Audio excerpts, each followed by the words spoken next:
Welcome to the Explainer. Let's just jump right in today because honestly, the hype is absolutely through the roof right now. If you've been anywhere on the internet lately, you know exactly what we're talking about.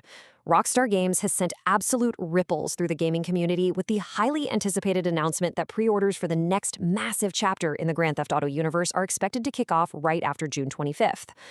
We have got a mountain of visual leaks, some wild new in-game mechanics, and honestly, some truly eye-watering cost details to go through today. So grab a seat, get comfortable, and let's break down exactly what these leaks reveal.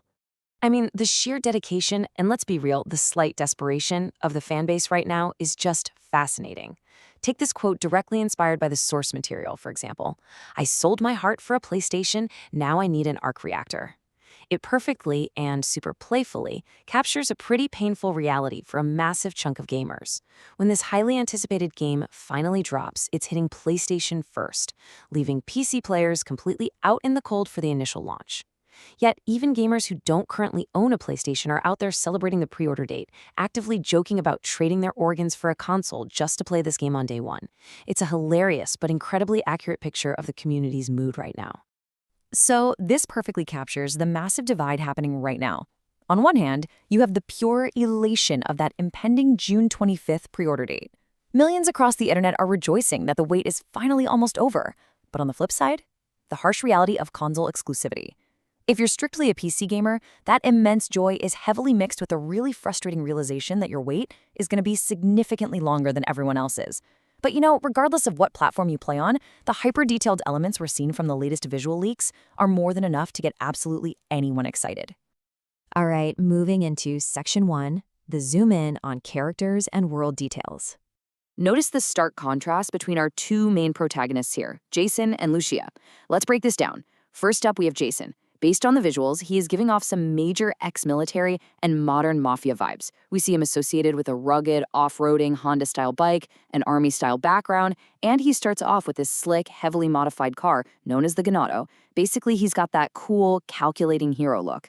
Now contrast that with Lucia, who brings a totally different, incredibly vibrant energy. She's heavily tattooed, sporting some highly distinct hairstyles, including what looks like temporary extensions, and rocking pure Vice City streetwear. They are visually distinct, hyper-detailed, and clearly bring two very different flavors to this criminal underworld. But it's not just the characters, it's the living, breathing world around them. Look at the sheer volume of hyper-realistic world activities we're seeing. The source analysis highlights some insane environmental details that are really pushing the boundaries of open-world gaming. We're talking about highly interactive dolphins. And actually, I don't just mean generic background animations. The visuals show super realistic dolphins actively looking at and interacting directly with Jason and Lucia. Plus, there is fully fleshed out kayaking, massive illegal street races, genuine threats from crocodiles just roaming around, and even underwater driving in submersibles. Florida is obviously surrounded by water, and it looks like the developers are making absolutely sure we utilize every single drop of it. Now, I want to zoom in on a crazy micro detail spotted in the promotional posters. We are looking at a brand new, incredibly stealthy weapon, the Cash Bomb. This is a makeshift explosive device cleverly hidden underneath an innocent-looking stack of cash, or even potentially disguised as a vintage tape recorder. Just imagine the gameplay possibilities here. Leaving a stack of money on a table, waiting for an enemy, or let's face it, a greedy player to grab it, and boom. It's exactly this level of interactive environmental detail that shows just how incredibly deep the gameplay mechanics are going to go this time around. And hey, speaking of deep mechanics, get a load of these weapon customizations. This is not just slapping a standard silencer on a pistol anymore. The leaked visuals show classic Vice City revolvers with massive 8x sniper scopes attached to them. Like what? But what's truly mind-blowing are the personalized engravings. We can literally see El Caminos for Lucia and J-Doll for Jason deeply engraved right into the metal of the guns, along with custom gun liveries and gold details. It strongly suggests that our characters are going to have signature, highly personalized weapons that we can tweak down to the literal lettering on the barrel. Okay, here is where things get really fascinating for longtime fans of the franchise. Remember the standard salons in the older games? You'd walk in with a buzz cut, hand over $200, and poof, you'd magically walk out with long flowing hair. Well, those days might be completely over. Details spotted from Sarah's unisex salon in the leaks suggest a massive shift towards dynamic, realistic hair growth mechanics. It's very similar to what we saw in Red Dead Redemption 2. This means you likely can't just magically grow hair instantly anymore. You cut it short, you actually have to wait for it to grow back over time. It's a massive, massive leap in immersion and realism. All of this points to what might just be the biggest fundamental gameplay shift of all: solo no more. In previous iterations, if you were playing off-mission and just roaming the city, you were basically a lone wolf. But the source materials strongly suggest that seamless AI companionship is going to be a core feature for robberies and free roam. This means if you're playing solo as Jason, you can likely take an advanced, AI-controlled Lucia along with you to execute coordinated dual robberies, or vice versa. You aren't just one criminal against the world anymore, you are a dynamic duo, even when you're playing completely offline. Which brings us to Section 2, the climax, game additions and pricing. So the crucial hurdle here is the entry fee. Based on the source analysis and industry rumors, we are looking at an expected starting price of roughly 7,000 Indian rupees for the standard, or perhaps what they're calling the Vintage Vice City Pack edition of the game.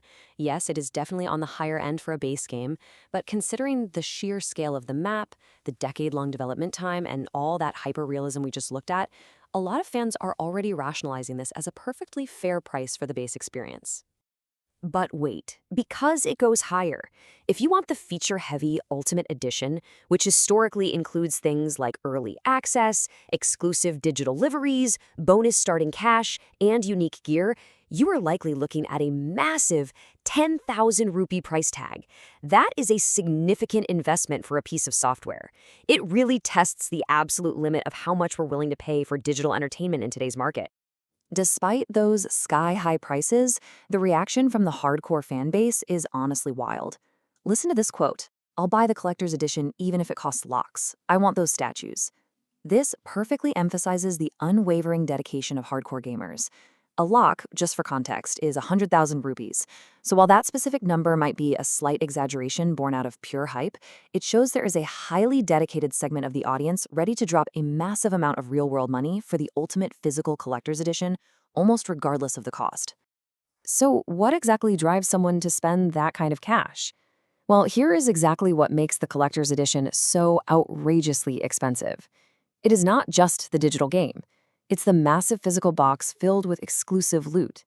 We're talking high-quality action figures or statues of Jason and Lucia, wearable Vice City hoodies, exclusive printed posters, custom cups, metallic badges, and of course the physical game discs.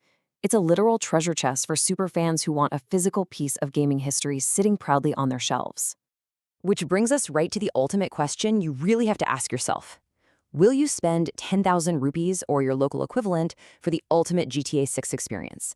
We've seen the interactive, hyper-realistic dolphins, the stealthy cash bombs, the insanely detailed weapon engravings, and the dynamic hair mechanics.